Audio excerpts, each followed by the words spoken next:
Salut, j'espère que vous allez bien dans cette longue fin de semaine. Si c'est votre première fois pour votre information, sachez que oui, on parle de notre territoire lavallois, mais aussi du Grand Montréal. Alors, merci d'être là encore une fois cette semaine et avec une grosse émission parmi nos invités.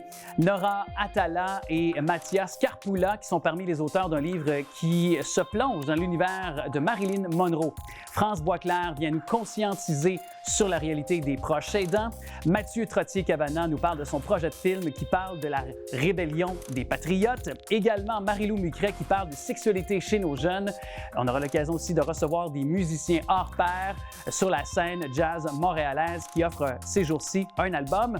On parle aussi du plus récent Joker. Nicolas Vincent Poirier nous appose sa griffe et sa critique quand même bien acérée. Stéphane Boyer, le maire de Laval, aussi parmi nos invités. Beaucoup de dossiers qui sont sur la table ici sur le territoire lavallois.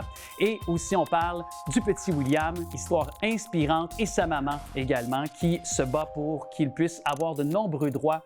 Soit Stéphanie Côté. Bonne émission.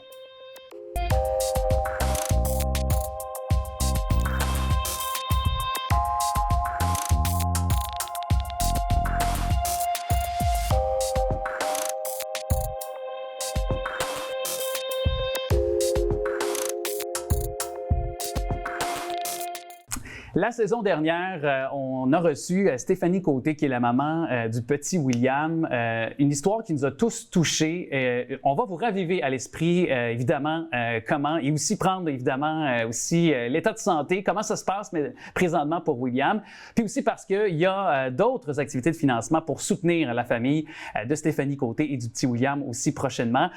On accueille justement Stéphanie qui est avec nous à nouveau. Allô, Stéphanie. Bonjour. Content de te retrouver. Bien, merci beaucoup de l'invitation. Puis je vais commencer comme ça, mais évidemment, depuis ta dernière venue, comment va William?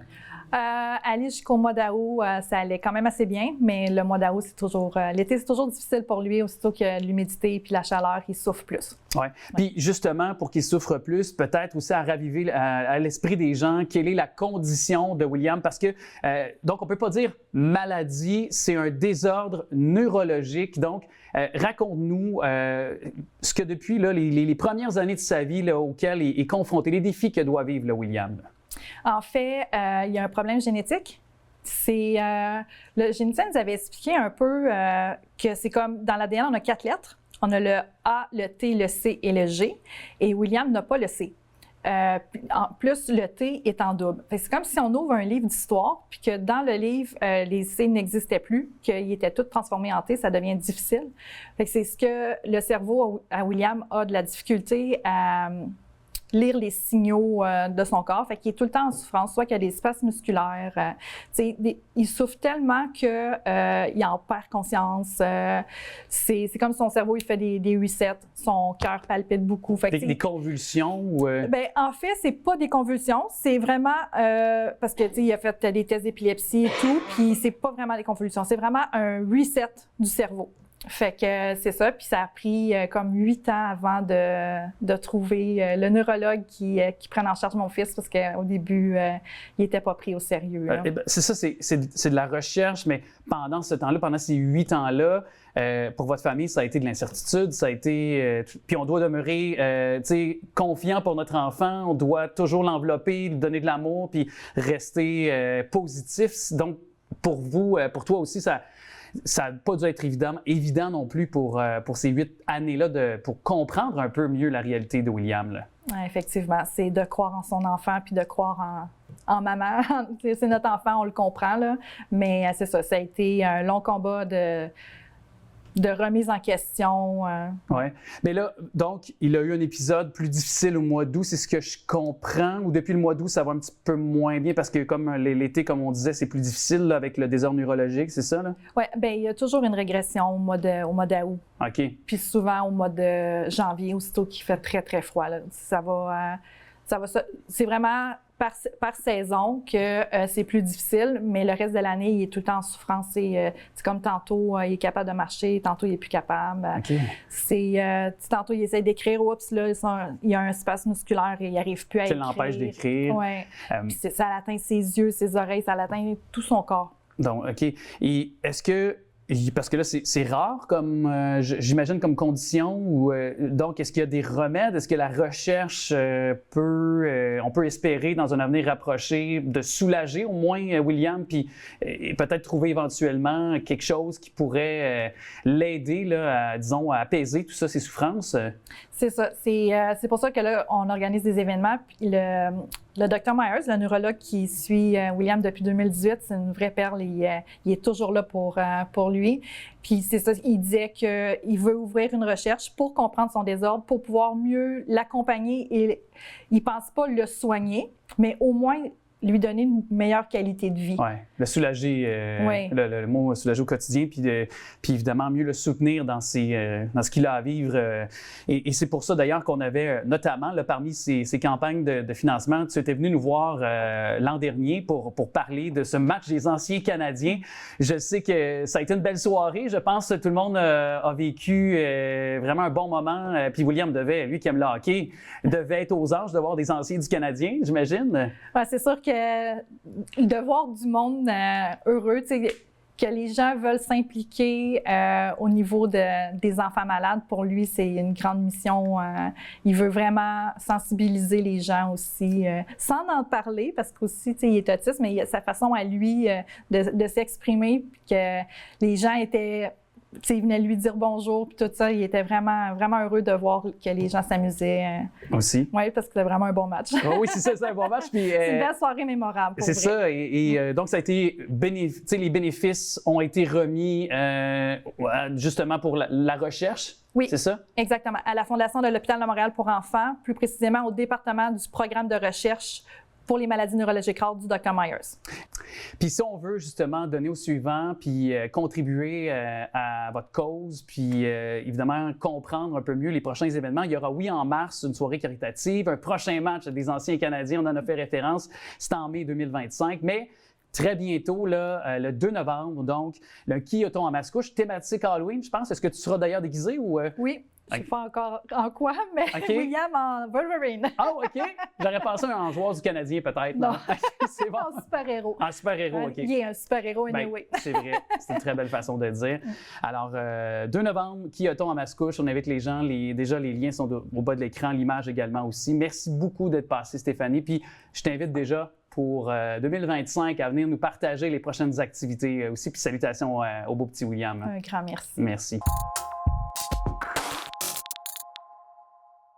C'est une figure emblématique de Hollywood. Elle a connu une fin tragique à l'âge de seulement 36 ans. Il y a eu plusieurs films, ouvrages, documentaires, livres, et je trouve que c'est une belle façon à bientôt de son 100e anniversaire, bien sûr, s'il était toujours avec nous, de pouvoir replonger dans la vie de Marilyn Monroe. Elle s'appelait Marilyn.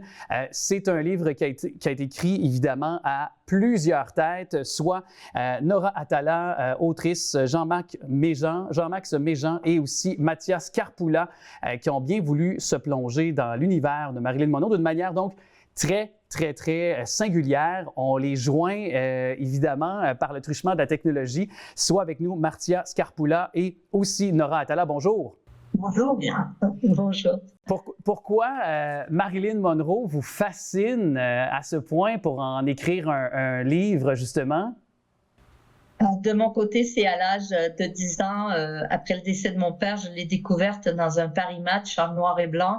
Et elle a marqué mon esprit tout bonnement et j'ai été fascinée par cette femme, actrice, chanteuse, et aussi par sa vie tragique, effectivement. Ouais. Et pour moi, c'est parce que c'est l'une des icônes emblématiques du cinéma, de l'histoire du cinéma, et ce qui me fascine le plus, c'est l'importance pour les gens, ce que les gens donnent pour certains mythes de l'artiste, comme le mythe de Marilyn. Donc finalement, on pourrait aussi ne pas prendre en compte qui était Marilyn dans la vie, mais il y a toute une histoire du cinéma qui la rend très, très importante. Oui, et Pourquoi on Pour en parle? Jean-Max Méjean, pour Jean-Max Méjean, je peux vous dire que c'est parce qu'il est fasciné par les icônes, étant donné aussi qu'il travaille comme critique de cinéma. Ouais. Et pourquoi justement on en parle encore à bientôt tu sais, le reste 100 ans en 2026, donc dans quelques années, pourquoi on en parle encore avec autant de fascination, croyez-vous, vous qui avez quand même épluché, exploré beaucoup la vie de Marilyn Monroe? C'est la femme qui a été la plus photographiée dans le monde, l'actrice qui a été la plus mise en avant. Elle avait cédé son patrimoine à Lee Strasberg, qui était le directeur de l'Actors Studio, où elle avait étudié l'art dramatique. Et c'est aussi la fille de Lee Strasberg qui a géré ce patrimoine et qui l'a exploré, exploité, et c'est comme ça qu'on voit Marilyn partout de nos jours, et les gens étaient fascinés par elle et par aussi son jeu si différent et sa vie dramatique. Et par exemple, aussi sa coiffure, c'est une coiffure qui s'est devenue, qui a fait toute une mode. Donc, il y a certains éléments que depuis elle, ils sont devenus vraiment très importants et au-delà du temps, en traversant les décennies. Ben oui, puis je pense qu'on peut penser au penchant masculin, c'était Elvis, et pour les femmes de l'époque, Marilyn, qui sur le plan du look et de la coiffure là, évoquait beaucoup, je pense. Je pense qu'on peut y voir le même fil conducteur. Et bon, plongeons dans votre livre parce que vous êtes allé dans un exercice quand même qui est pas banal. Vous avez, à partir un peu, en s'inspirant du personnage, de l'icône de Marilyn Monroe, vous avez créé tous des histoires fictives. Et tour à tour, j'aimerais vous entendre. Pourquoi cet élément de motivation d'aller de l'avant dans cet exercice littéraire? En ce qui me concerne, j'avais envie de créer un personnage qui portait le nom du dernier rôle qu'a joué Marilyn. Et c'était pour moi important, cette espèce de quête d'identité. On sait comment elle a souffert de l'abandon et sa quête d'un père qu'elle n'a jamais connu. Et ça a aussi marqué son jeu, elle voulait être Marilyn sans pouvoir être Marilyn. Elle était comme dans une espèce d'engrenage. Et les hommes voulaient posséder Marilyn et les femmes voulaient être Marilyn. Donc, c'était vraiment j'avais envie de le montrer, ce par quoi elle est passée, mais à travers mon personnage à moi. Et dans le cas je parle pour Jean-Max parce qu'il n'est pas là, il est à Paris. Et ce que je trouve, c'est lui, il avait envie de faire traverser la mort à Marilyn, mais en fait, elle ne veut pas mourir. Elle ne veut pas mourir. Voilà, c'est lui. Et dans mon cas, la personnage principale, c'est Lou. C'est une femme qui habite à Charlesbourg. Et Marilyn revient comme son amie imaginaire. Donc, c'était vraiment un peu comme je me suis imaginé des personnes adolescentes ou adultes qui ont certains mythes cinématographiques ou photographiques et qui parlent avec ces mythes pour se construire leur vie. Et dans ce cas, Lou prend des décisions pendant le récit en parlant ou en se disputant avec son ami imaginaire Marilyn. Ouais. C'est quand même assez paradoxal parce qu'on comprend que Marilyn Monroe elle s'est créée un personnage, ni plus ni moins, pour comme essayer de trouver un peu sa propre identité parce qu'elle était un peu à la recherche toute sa vie, si je comprends bien, puisque j'ai lu aussi à ma façon humblement. Et vous parlez d'identité aussi à travers les histoires que vous avez écrites quand même. Oui, c'est ça, c'est une quête identitaire, d'essayer de se retrouver et c'est aussi le regard des autres et comment ils vous considèrent. Et une fois c'est comme si elle était piégée dans cette vie qu'elle s'était choisie et elle va essayer, mon personnage à moi, Roslyn, elle aussi, elle a été torturée avec cette image constante qu'il fallait qu'elle soit. Et elle a décidé de faire un film et ainsi l'histoire. Donc, c'est l'histoire de Roslyn et à l'intérieur de l'histoire, c'est le film en 10 séquences qui raconte la vie et de Marilyn et d'elle-même. Puis c'est aussi, Jean-Max nous avait parlé aussi peut-être parce qu'il s'intéresse aussi à ça, en tout cas, il a écrit sur Marcello Mastroianni ou sur Almodovar, et c'est à chaque fois, il y a ce que disait Nora, il y a le regard des autres qui transforme les choix qu'on essaie de prendre pour se construire une identité, et ça joue beaucoup dans comment on voit à travers l'image les grands acteurs, actrices. Et Mathia, lui, son héroïne, c'est... Je dois malheureusement mettre un terme à notre conversation. C'est tout le temps qu'on avait, mais assurément qu'on va retenir vraiment ce livre. Donc, elle s'appelait Marilyn. Beaucoup de poésie aussi dans le livre. J'ai beaucoup apprécié. Merci beaucoup d'être passé à notre émission. Merci à vous. C'est vrai que c'est très bref, là, 7 minutes. On ne peut pas vraiment élaborer vraiment, mais en même temps, il faut garder le mystère. Et merci beaucoup pour votre invitation. Ça me fait plaisir et ce sera de découvrir. Merci à l'équipe. Merci à vous.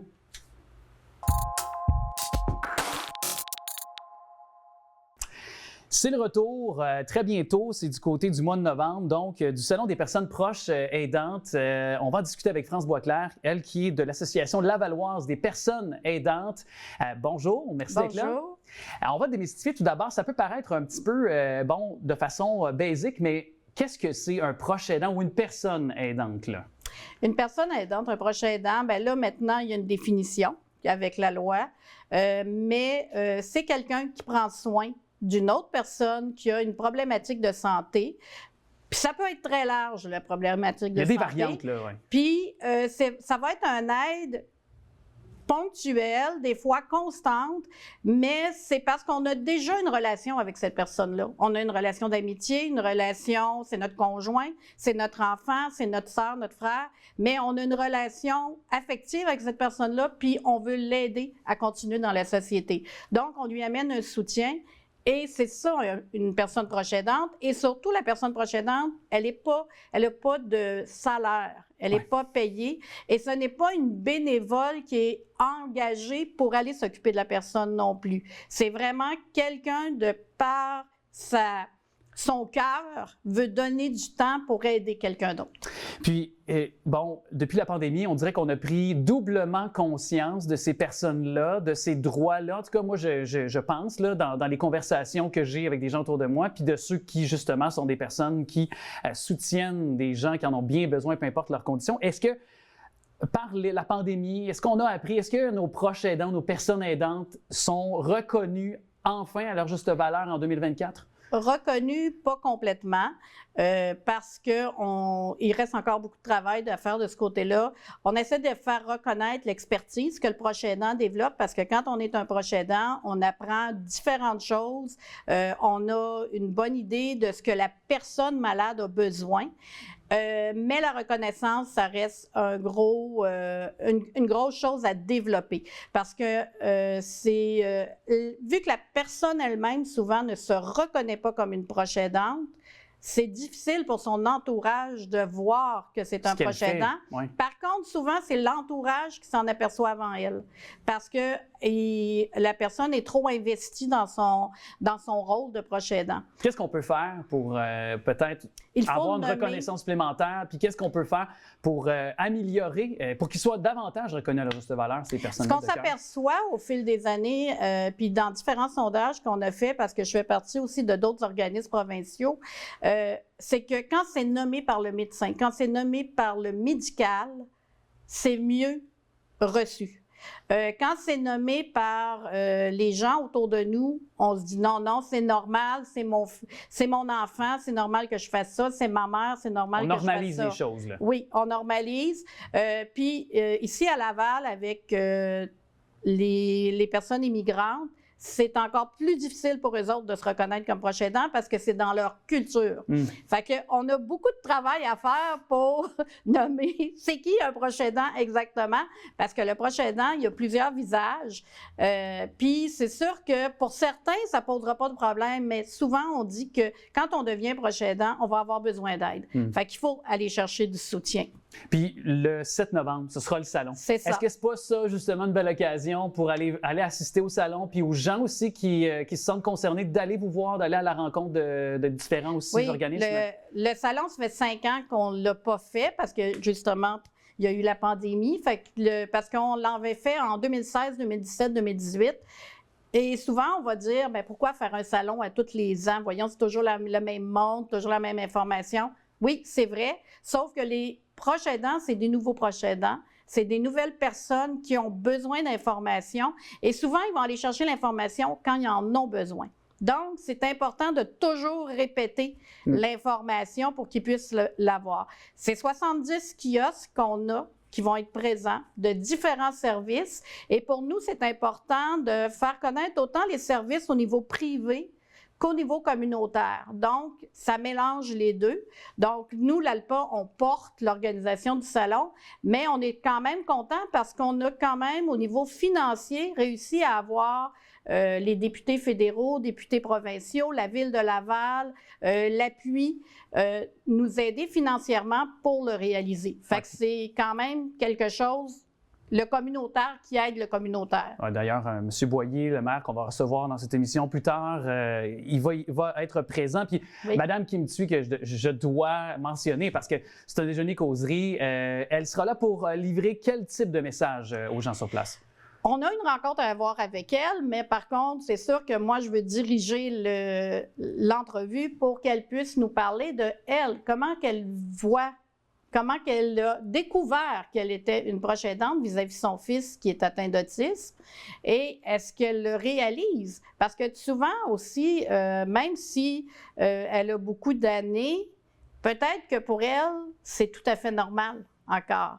Fait que c'est de voir quand est-ce qu'elle l'a réalisé, puis quand son entourage aussi, puis comment ça a été vécu. Parce que, comme je vous le disais tantôt, bien, c'est sûr que les personnes immigrantes ont vraiment une autre manière de penser au niveau de la proche aidance. C'est comme un terme qui ne fait pas partie de leur vocabulaire, là. Fait que, il faut voir comment on peut les atteindre, ces personnes-là. Aussi, puis ça nous démontre encore une fois à quel point on doit justement ouvrir le dialogue avec toutes les communautés pour justement apprendre sur ce volet-là, c'en est un aussi. Alors, rendez-vous bien sûr sur les plateformes si on veut plus de détails pour le salon, c'est le 7 novembre prochain. Merci beaucoup d'avoir évidemment parlé du salon, mais d'avoir ravivé à l'esprit l'importance qu'ont ces gens de cœur dans notre communauté qui soutiennent des gens parfois en perte d'autonomie ou qui, dans leur quotidien, ont besoin de quelqu'un pour évidemment les aider dans leurs tâches quotidiennes. Merci beaucoup. Merci. La révolte des Patriotes 1837-1838 et les années qui en ont découlé ont eu une incidence sur le Québec moderne, pour paraphraser un grand qui nous a quittés, Carl Tremblay. On peut lier tout ça, oui, même de nos jours, avec ce legs des Patriotes qui se sont investis corps et âme pour la nation québécoise. Et lui, a décidé de faire un film sur cette période de notre histoire. Le film s'appelle « Aux âmes patriotes ». Il était venu il y a 1 an nous en parler. Un projet qui était en développement. Maintenant, c'est beaucoup plus concret pour le cinéaste, le réalisateur et est-ce qu'on peut dire même acteur, mon cher Mathieu Trottier-Cavana? Oui, je dois avouer, j'aime mieux être derrière la caméra, mais oui, je me suis permis de jouer un petit patriote. OK, donc un petit caméo quasiment dans le film, si on peut le regarder comme ça. Bon, tu étais venu en campagne de socio-financement. Lorsque tout était encore en branle, l'action n'était pas tournée, la manivelle, et là, depuis, visiblement, ça a bien été, ça a porté ses fruits finalement. Oui, exactement. Disons qu'on a été assez surpris de l'accueil du public qui nous a aidés parce que c'est sûr qu'un projet d'une telle envergure, on ne voulait pas, excusez-moi l'anglais, botcher un tel projet. Alors, c'est pour ça qu'on avait fait des campagnes, qu'on avait approché des partenaires, tout le kit. On a ramassé au total 91 720 $. Ça me fait sourire parce que j'imagine qu'ils ont tous été bien investis. OK, oui, on a calculé à la scène pour être sûr qu'on soit juste parfait pour le tournage. C'est sûr que pour le commun des mortels, 91 000, c'est beaucoup, mais pour un film, c'est minime. On était considéré comme une micro-production tellement que on n'avait pas beaucoup de sous, mais on a pu s'arranger avec des costumes, accessoires, décors et on l'a enfin terminé après 12 ans. Bien, c'est convaincant parce que là, on voit les images de la bande-annonce présentement, puis on se dit à quel point c'est un beau résultat. Vous l'avez présenté dans plusieurs festivals du film. Il a été reçu comment? Comment il a été accueilli? Oui, bien là, présentement, on a fait une version festival que là, on l'a envoyé à travers le monde et on a un très bon accueil. Un très, très bon accueil. Là, en plus, on croise les doigts parce qu'on a peut-être des possibilités de se rendre à Sundance, Jacksonville et un peu partout. Comme le mois prochain, ben, je vais aller le représenter à Los Angeles. Oh, wow! OK. Puis là, évidemment, on se dit, là, la formule 1h05, c'est ça? Oui. Donc, et là, il y a la formule aussi d'un long métrage complet là, qui reste à produire, à réaliser à 2 heures, je pense, c'est ça? Exactement. Puis précise-nous, pour ceux qui n'avaient pas été témoins de notre première conversation il y a 1 an ou à peu près, lorsqu'on était en développement, on campe où l'histoire? Là? Parce qu'il y a plusieurs personnages, les Nelson, les Papineau et compagnie qui sont connus, mais il y en a d'autres également qui... Puis il y a plein de batailles qui se sont passées dans nos villages du Québec. Exactement. Là. Alors, moi, c'est sûr, j'aurais aimé ça raconter en long et en large l'histoire, les batailles et tout. C'est juste que là, ça ne serait pas un film de 2 heures, ça serait probablement un film de 24 heures. Oui, et ça prendrait quelques millions. Pas mal, oui. Alors, le film va raconter les derniers moments du conflit patriotique. On va vivre 2 batailles. Une victoire, parce que beaucoup de personnes se rappellent comme étant la bataille de Saint-Denis, qui aurait été une victoire patriote, mais il y a eu aussi une autre victoire, qui est la bataille de Sainte-Martine, qui aurait été une victoire patriote. Et après ça, malheureusement, peu de temps après, il y a eu la bataille de Hodeltown, que ça a été une défaite crève-cœur. Et après ça, c'est là que ça s'est pas mal terminé, que les Britanniques étaient en mode chasse aux sorcières. Alors, c'est ce moment-là qu'on va voir dans le film. Et on va croiser beaucoup de personnages. C'est sûr, j'aurais aimé ça qu'on suive un personnage en particulier, mais là, je m'étais dit, ah oui, mais lui, il n'a pas croisé un tel. Alors, c'est pour ça qu'on va suivre 2 frères fictifs, mais qui auraient pu être l'ancêtre de n'importe qui. Pas genre, exactement. Pas genre le meilleur chum de Chevalier Delormier. Non, non. C'est un simple patriote qui a suivi pendant certaines batailles et que là, on va croiser Chevalier Delormier, Robert Nelson, Louis-Joseph Papineau, James Perigo. Ouais, c'est un patriote pas trop connu, mais qui était pendant la bataille de Sainte-Martine. Ouais. Donc, il y a quand même des éléments de réalité, c'est-à-dire des éléments d'histoire, des personnages importants comme ceux que tu as nommés. Puis, tu t'es quand même permis un peu de fiction, de pouvoir aussi de créer une liberté à travers les moments, les moments historiques qu'on connaît, là, finalement. Exactement. C'est sûr que j'ai travaillé en étroite collaboration avec des historiens, avec du monde qui s'y connaît beaucoup plus que moi dans le domaine des patriotes. Alors, on voulait être très pointilleux parce que là, si on se disait, OK, s'ils vont à telle bataille, est-ce que ça serait logique? Est-ce que c'est cohérent aussi avec l'histoire puis l'époque même aussi, là? Exact. Et c'est pour ça que j'aime bien dire que ça aurait pu être l'ancêtre de n'importe qui. Oui. Puis pour recréer ces batailles-là, ces lieux-là, j'imagine ça, parce que recréer un film, faire un film déjà à la base, quand on n'a pas beaucoup de sous, OK, mais là, faire un film d'époque, c'est quand même, ça rajoute un défi supplémentaire, j'imagine. Oh, oui, je me suis doublement tiré dans le pied. Ça a été un défi, comme exemple, ça, c'était des scènes qu'on a tournées à Saint-Denis-sur-Richelieu. Alors, on a voyagé beaucoup. On avait, dans la journée, plus d'une centaine de figurants. Alors, je remercie beaucoup nos partenaires pour les costumes parce que sinon, ça aurait coûté des centaines de milliers de dollars juste en costumes. Mais ça a été vraiment toute une logistique, que ce soit pour les mousquets, les batailles et vraiment, tout coordonner ça. Ça a été vraiment tout un défi. Ouais. Mais là, il y a quand même des acteurs connus, dont Stéphane Crête, qu'on a pu voir dans plusieurs productions québécoises. Et Stéphane Crête a accepté, là, je pense, pro bono. Là, il croyait au projet. Là. Oui. Ça, c'est important de le dire. Puis comment il a été de le diriger? Est-ce qu'il s'est investi complètement? Ah, sérieusement, c'était un gentleman, sérieusement. Tout toute l'équipe aussi, parce qu'il n'y a pas juste eu Stéphane Crête aussi. Il y en a d'autres que je nommerai par la suite, mais ça a été un honneur quand même de travailler avec lui, surtout que pour moi, c'est Brad Spitfire. Oui, dans une galaxie. Ouais, et je dois l'avouer, c'est avec lui que j'ai fait mon petit caméo. OK. Parce que comme ça, je pouvais dire, bon, j'ai joué avec le grand Brad Spitfire.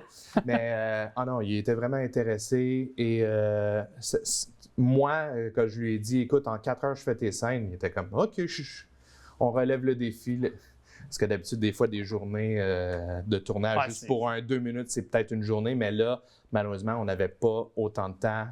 Ça a été quand même assez laborieux comme tournage, mais... Mais mission accomplie. Oui. Aux Armes Patriotes, on peut le voir où, quand. Moi, je suis intéressé. Ça paraît presque pas depuis au moins quelques minutes. Alors, je veux savoir quand on peut le voir. Oui, ben là, pour l'instant, on a la version festival qui est présentement en cours à travers le monde. Comme là, on a gagné quelques prix, que ce soit en Inde, aux États-Unis. Et présentement, c'est quand même drôle parce qu'on a aussi des nominations en Angleterre. OK. Pour l'instant, on n'a rien ici. C'est un petit message subtil pour les festivals qui nous regarderaient. Tu sais que même les Anglais aiment notre histoire. Oui, c'est ça. Mais la version grand public, on est encore en train de la peaufiner. On vise une sortie cinéma le 15 février 2025. Oh, ça serait quand même, pour ceux qui savent un peu le contexte et tout ça, ça serait quand même assez judicieux, surtout en sachant aussi l'œuvre de Falardeau, le titre, 15 février 1839, donc tout ça aurait... C'est juste parfait, c'est un samedi. La veille, le vendredi, ben c'est la Saint-Valentin pour messieurs et mesdames. Alors, n'oubliez pas cette date-là si vous n'êtes pas seul. Après ça, le lendemain, ben, tu l'invites au cinéma. C'est presque arrangé avec le gars des vues. Merci beaucoup d'être passé, Mathieu, puis je veux vraiment voir ce film-là très bientôt, puis espérons le voir le plus rapidement possible. Puis bonne chance dans les prochains festivals à travers le globe. Merci.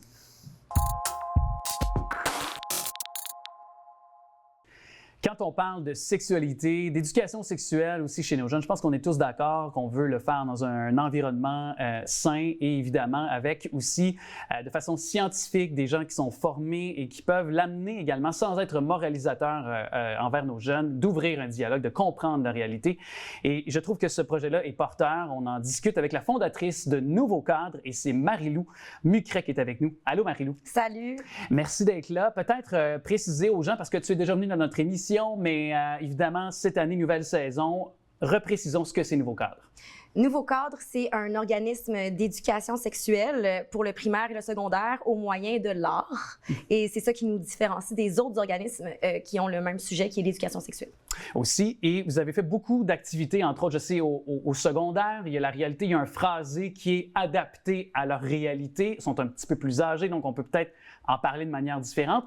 Mais concernant le primaire, parce que c'est important, je pense, dès le primaire, il y a des statistiques qui le démontrent, ça a des bienfaits de parler, d'ouvrir le dialogue dans leur vocabulaire au primaire. Là. Oui, très important. En fait, le ministère de l'Éducation a mis en place vraiment un programme d'éducation sexuelle que Nouveau Cadre suit et réadapte à sa manière. Puis l'éducation sexuelle est censée commencer à partir de la première année du primaire. Mais nous, on se spécifie avec les 5e et les 6e années. Puis concrètement, est-ce que justement, quand on y va progressivement, par exemple de la 5e en passant à la 6e année, on en parle différemment jusqu'à où? Là? Si on aborde la 5e année, par exemple, comment vous abordez les choses? Bien, à la 5e année, on va commencer à démystifier tout ce qui est les notions de tête, cœur, corps. Donc, la tête, c'est apprendre à mettre ses limites, apprendre à comment on perçoit notre corps. Le cœur, c'est comment gérer tes sentiments, tes émotions. Ensuite, le corps, c'est comprendre c'est quoi tes parties intimes, pouvoir les nommer puis comprendre aussi ta croissance et ta puberté. Fait que ça, on commence juste avec ça. Puis ensuite, on s'en va dans les agressions sexuelles. Oh, OK. Mais on ne nomme pas ça comme ça. Okay. On parle de comportement adéquat et inadéquat. Comportement adéquat et inadéquat sur Internet et dans la vraie vie.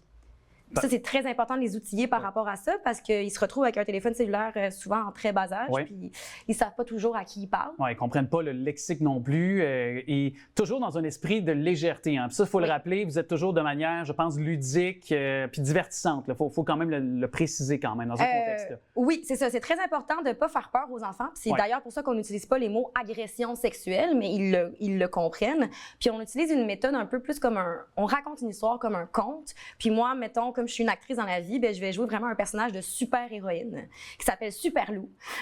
Et puis, ben, Super Lou, elle va leur donner les outils nécessaires pour reconnaître les mauvais super-héros, les super-vilains, en fait, qui leur voudraient du mal et comment se protéger par rapport à ça pour leur redonner le pouvoir sur eux-mêmes.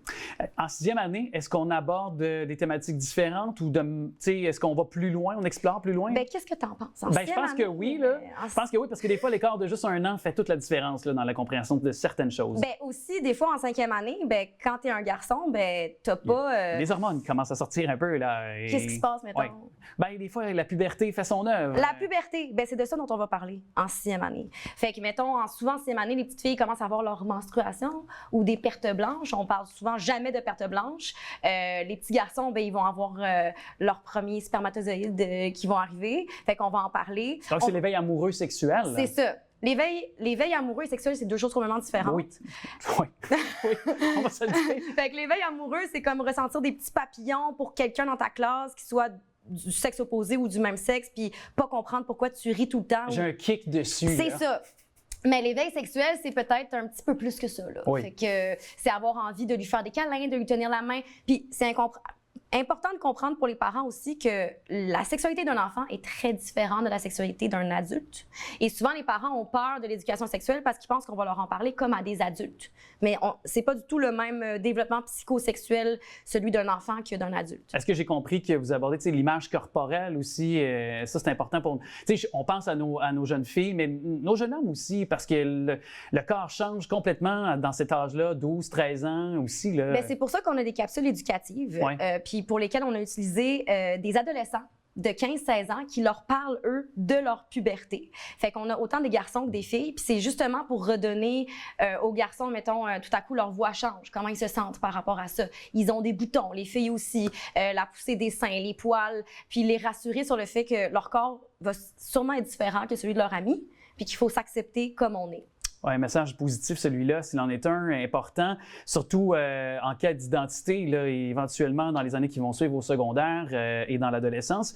Puis j'ai goût de finir quand même en te posant cette question-là, parce que souvent, on voit les parents qui se tournent vers l'école pour montrer certaines affaires ou pour ouvrir le dialogue sur certains sujets. Oui. Puis s'il en est un, la sexualité, on s'attend beaucoup à ce que l'école le vulgarise et c'est correct de le faire à l'école, bien sûr, mais les parents ont un rôle à jouer aussi là-dedans. Ne l'oublions jamais, ça aussi. À mon avis, le rôle des parents, c'est de demander à l'école de faire leur devoir qui est d'éduquer sexuellement les enfants parce que c'est obligatoire depuis 2018, l'éducation sexuelle. Ils sont censés recevoir 5 heures d'éducation sexuelle au primaire.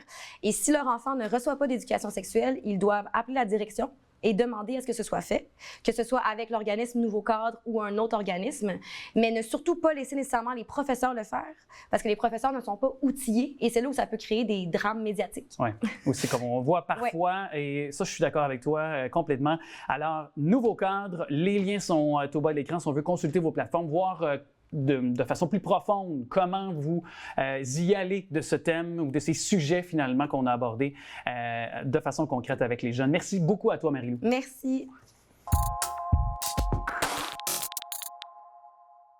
Laval a littéralement beaucoup de grandes ambitions pour les prochaines années. Vous allez le comprendre dans les prochaines minutes parce qu'on reçoit d'ailleurs Monsieur le maire, Monsieur Stéphane Poirier qui est avec nous. Bonjour, Monsieur Poirier. Bonjour. Très content de vous accueillir dans notre émission. Est-ce qu'on peut dire que maintenant, moi j'ai l'impression, si parfois on voyait dans un passé pas si lointain que Laval, c'était une banlieue de Montréal, maintenant Laval a littéralement le vent dans les voiles. Puis a carrément trouvé son identité à 100% depuis quelques années, finalement. Bon, en tout cas, on peut dire que Laval prend sa place, puis dans plein de domaines, que ce soit au niveau de l'aménagement urbain, de l'agriculture, de la culture, de l'environnement, on s'en vient de plus en plus un leader. Puis pour moi, ça, c'est important. Une des raisons qui me motive en politique, c'est aussi que les citoyens soient fiers de leur ville, fiers d'être Lavallois, Lavalloises. Et donc, on tente d'innover, de débrousser les chemins, puis d'être audacieux aussi. Et puis c'est comme ça que Laval se démarque de plus en plus. En tout cas, un jeune leadership qui semble porter ses fruits, puis pour des projets qui, en tout cas, auront une incidence sur la vie des citoyens, finalement, puis qui va changer quand même de manière assez, disons, assez palpable, finalement, le portrait de la ville de Laval. On va parler d'ailleurs tout d'abord du carré Laval. Ouais. Donc, qui va se tenir, si je ne me trompe pas, quadrilatère Saint-Martin, autoroute 15, boulevard du Souvenir. Là. Peut-être rapidement, mais concrètement aussi, nous raviver ce projet-là de plusieurs phases. Là. Oui, donc le Carré Laval, en fait, c'est un quartier à construire qui est au centre de l'île. C'est au coin de Saint-Martin et d'autoroute 15.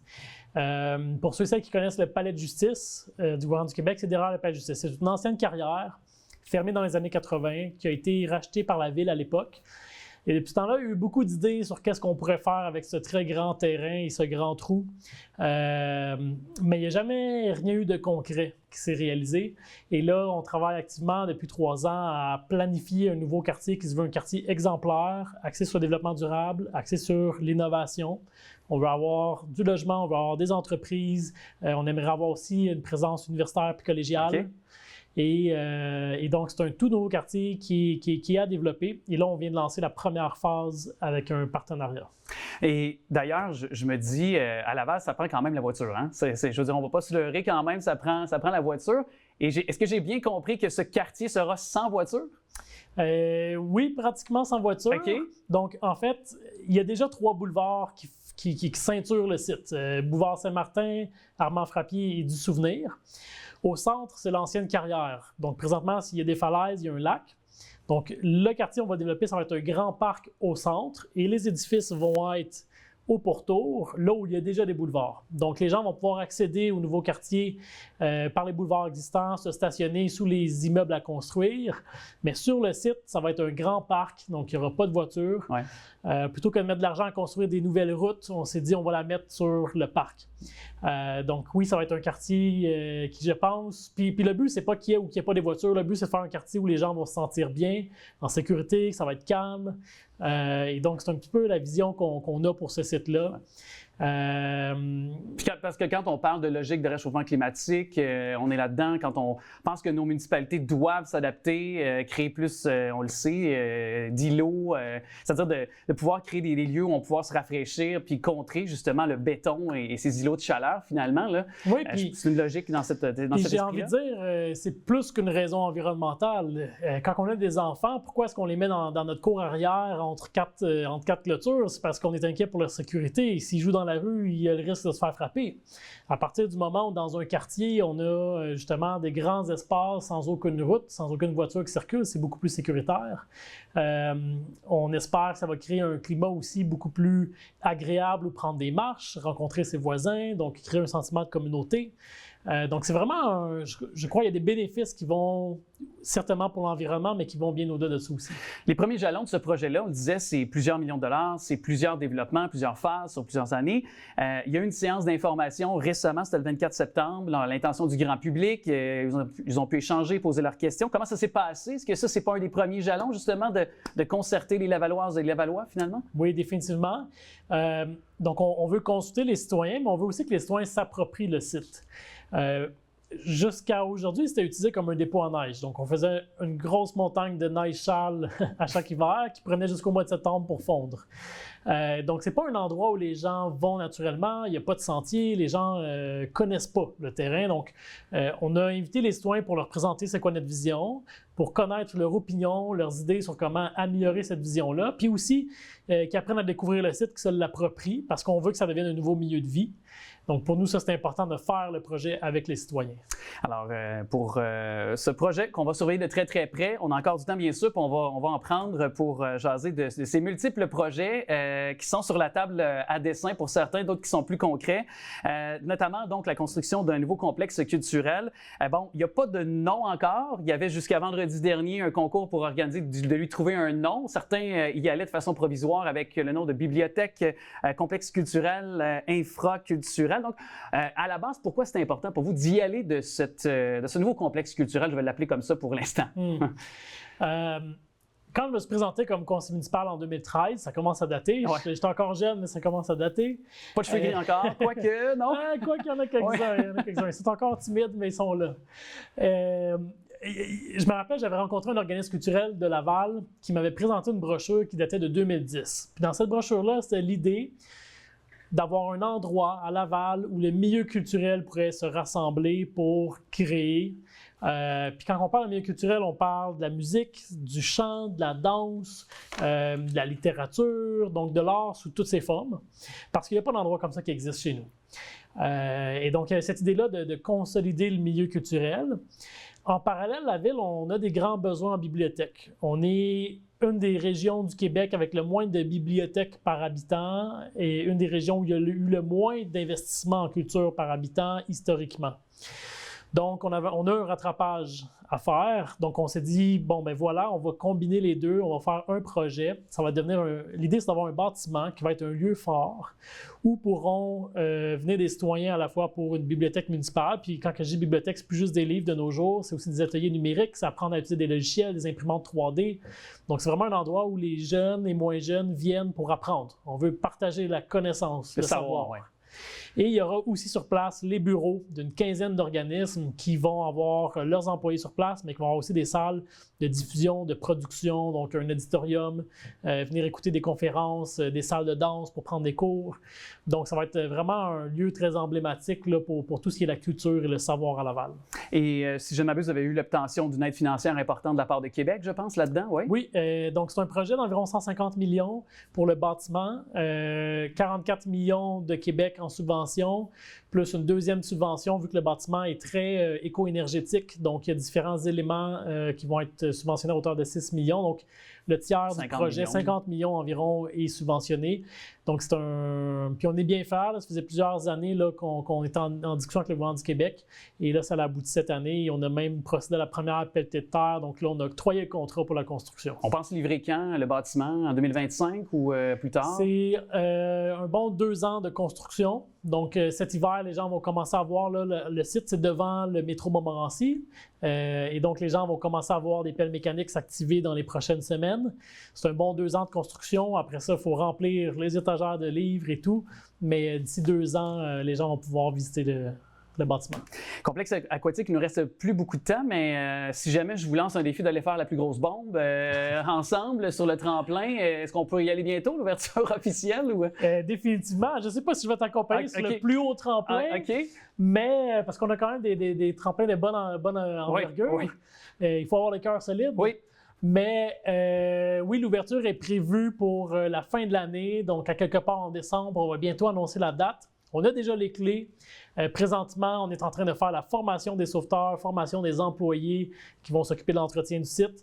Un projet qui va pouvoir accueillir jusqu'à 800 baigneurs en simultané, autant des athlètes que des familles, puis j'ai envie de dire surtout des familles. Il va y avoir des bassins familiaux, des glissades d'eau, il va y avoir des cours de natation également. Donc, moi, j'ai bien hâte que les citoyens puissent voir ça parce que ça va devenir un bel atout pour notre ville. Ah, sans aucun doute. Puis, il y a de ces événements aussi qu'on pourra peut-être tenir dans cette piscine-là.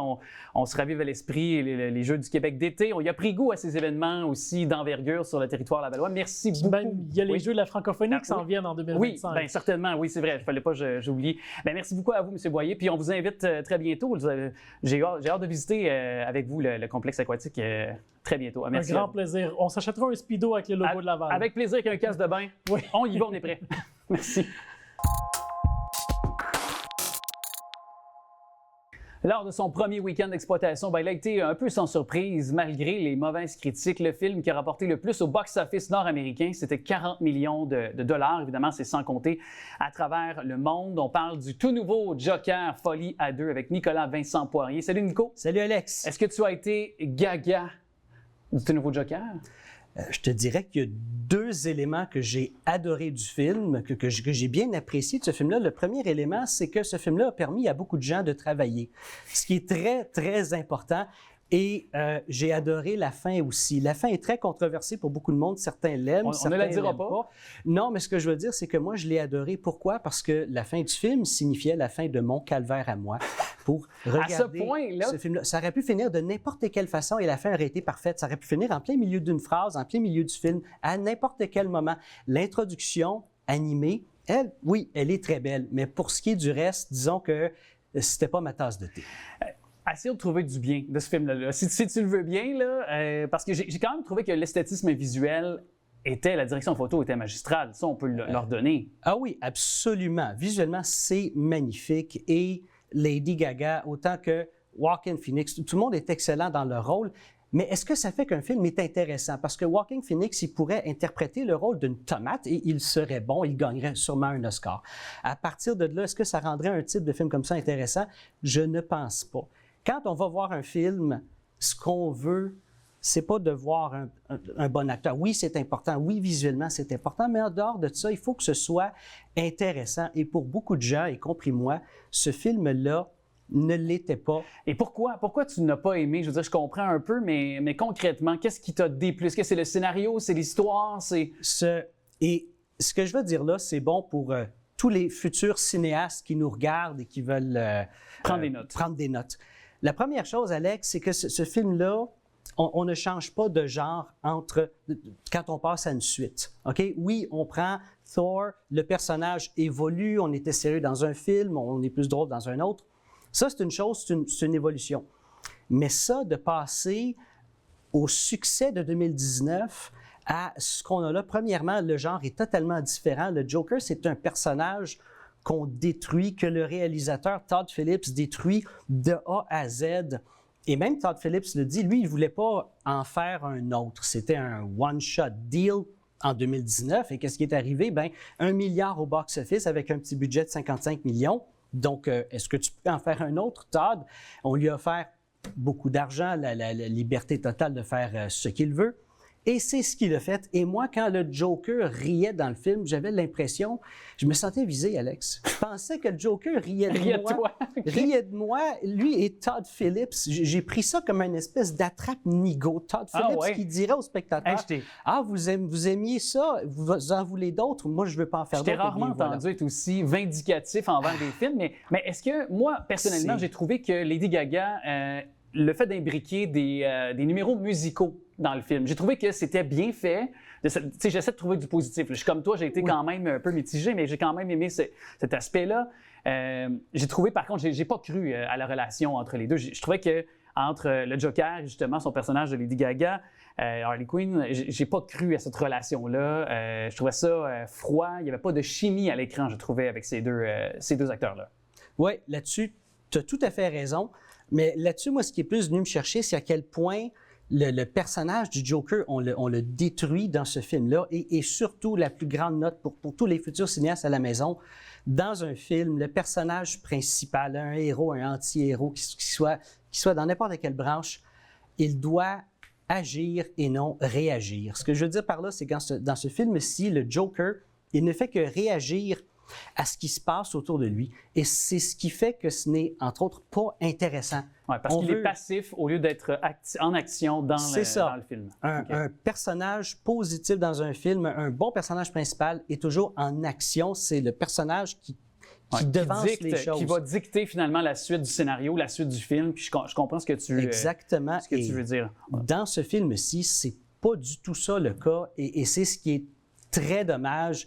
Todd Phillips, oui, en effet, il va à l'encontre de ce qui aurait été logique de faire, poursuivre un peu, faire un copier-coller, comme il l'a fait avec la trilogie Hangover, c'est ce qu'il l'a fait connaître. Hangover, on regarde le premier, oui, il est bon. Le deuxième, le troisième, c'est un copier-coller du premier, tout simplement. Mais évidemment, la formule a marché. Mais je comprends ce que tu veux dire. Merci d'avoir apporté ton coup de griffe cette semaine à ce film-là. Toujours à l'affiche, puis on se dit à très bientôt. À bientôt. Je suis très heureux de vous partager un pan de mon histoire musicale, un pan de ma jeunesse aussi, à écouter de la musique avec mon père, ses vinyles de jazz. Et c'est un pan d'ailleurs de notre histoire, parce qu'on sait à quel point c'est un son qui nous fait vibrer depuis plus de 40 ans avec le Festival de jazz de Montréal. Et puis vous allez voir avec cette trilogie d'albums, 3 sons qui appartiennent à la famille du jazz. On reçoit d'ailleurs un de ceux-là, un de ces musiciens émérite sur la scène musicale jazz montréalaise. Il est avec nous, Jean Cyr. Bonjour, merci d'être là. Bonjour, Alex. Merci de partager votre passion, votre album aussi qui fait partie de cette trilogie lancée avec l'étiquette de disque BG Records. Donc, les disques BG. Les disques BG plutôt, merci. Puis évidemment, je vais les montrer parce que ils ont tous leur importance. André Leroux, soit Échange synaptique, le vôtre aussi, bien sûr, avec Car tu existes, et aussi le dernier et non le moindre de cette trilogie en format vinyle, Straight Ahead avec l'album Gentle Soul. Alors, on va pouvoir aborder peut-être les motifs artistiques, mais pourquoi, tout d'abord, Car tu existes, pourquoi ce titre-là derrière l'album? Ah, mon Dieu, ben, c'est parti d'un simple esprit de contradiction. Moi, j'aime ça toujours dire le contraire. Puis, il y a une toune, il y a la pièce Et si tu n'existais pas de Joe Dassin. J'aime la première phrase. Le reste, je trouve ça un peu ordinaire, mais j'aime la première phrase. Puis là, je dis, je pourrais faire quelque chose de contraire à ça. Donc, si tu n'existais pas, ça devient Car tu existes. Et puis, bon, j'ai changé ça en majeur plutôt qu'en mineur. C'est en 5-4 plutôt qu'en 4-4. Puis j'aime bien les 5-4, fait que je me suis bien amusé avec ça. Puis, il faut dire que aussi, tous les albums ont leur son bien à eux. Et le vôtre, justement, on peut le définir dans quelle famille? Dans la grande famille du jazz, il y a plusieurs sons. Alors, on pourrait, pour préciser aux gens, aux mélomanes, là, les situer dans quel horizon musical? Principalement dans le bebop. Dans le bebop? Ouais. Puis, je dois avouer que vous êtes beau bonhomme là-dessus. Est-ce que la façon de vous arranger le portrait vous a plu? Ah, ben oui, Jérémy Gagnon a fait un magnifique ouvrage de dessin là-dessus, puis de graphisme en général. Là. Merci, Jérémy. Et vous avez joué, bon, avec Céline Dion, vous êtes un contrebassiste de haut niveau, je le disais. Cet instrument-là, c'est la pierre angulaire de la musique, autant la basse dans le rock que dans le jazz, aussi une place importante pour la contrebasse. Comment on doit voir la contrebasse comme instrument selon vous? Parce que je trouve parfois on l'enlève de l'échiquier, mais pourtant elle a toute son importance, surtout dans le jazz. Bien, ça a beaucoup à voir avec garder le rythme ensemble, affirmer les harmonies, les accords des pièces, tout ça. Puis, comme je dis beaucoup, la rythmique, l'enveloppe, je sais pas, une bonne ligne de base, ça fédère. Tout le monde joue ensemble avec ça. C'est comme ça que je vois ça, moi, une histoire d'équipe. Oui, et vous avez sur ce vinyle une chanson d'ailleurs qu'on va entendre dans quelques instants avec Benoît Gagné qui va vous accompagner au trombone, Georgia on My Mind, que vous avez mis. C'est un classique des classiques parmi évidemment ceux auxquels on pense de Ray Charles en tête. Puis pourquoi cette chanson-là, c'est important de la mettre sur l'album? Qu'est-ce qu'elle représente aussi pour vous? Bien, c'est la seule qui n'est pas une composition en moi, premièrement. Oui. Et tantôt, quand on parlait de Bob Walsh et de Guy Bélanger. Ben, j'ai joué 18 ans avec le grand Bob Walsh, puis Georgia on My Mind faisait partie de notre répertoire. Quand on jouait des concerts en trio, que notre pianiste n'était pas là, c'est-à-dire seulement Guy, Bob et moi, je disais à Bob, gars, je vais faire un arrangement, je vais jouer les accords sur la contrebasse, puis là, on jouait ça contrebasse, harmonica et voix. Puis c'était toujours en rappel, puis le public, il va au plafond. C'était hallucinant, les ovations qu'on recevait. Et puis, j'ai pensé que c'était une bonne idée de faire un hommage à Bob et à Guy en interprétant ça avec l'aide de Benoît, qui, merci Benoît, en passant, très, très bien assuré. Et réaliser d'ailleurs cette série d'albums. Puis évidemment, la force du jazz, c'est quoi? C'est d'être live, de jouer live ensemble. Et c'est ce qu'on va faire ensemble. On va vous écouter dans un instant nous interpréter Georgia on My Mind. Album à découvrir. Et il y aura lancement bientôt le 23 octobre du côté de Montréal, dans un des endroits cultes pour écouter et voir en spectacle surtout la musique jazz. Soyez là au Dièse 11 où il y aura 3 spectacles pour ces 3 albums. Merci beaucoup, Jean-Cyr, d'être passé dans nos studios. Puis évidemment, vous écoutez à l'instant. D'accord.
Je vous remercie d'avoir été là et en tout temps, vous pouvez rattraper le contenu, les entrevues, des segments que vous avez aimés de notre émission sur notre chaîne YouTube. Je vous invite aussi à vous manifester sur nos plateformes pour émettre vos commentaires, vos suggestions et peut-être aussi des invités que vous aimeriez qu'on aille à notre émission. Je vous invite aussi à être attentif tous les dimanches 9h30 à notre bingo. Possibilité de remporter 3 500 $, lot total dont 2 300 $ pour la carte pleine. Je veux remercier toute l'équipe et je vous souhaite bien sûr une très belle action de grâce. À très bientôt.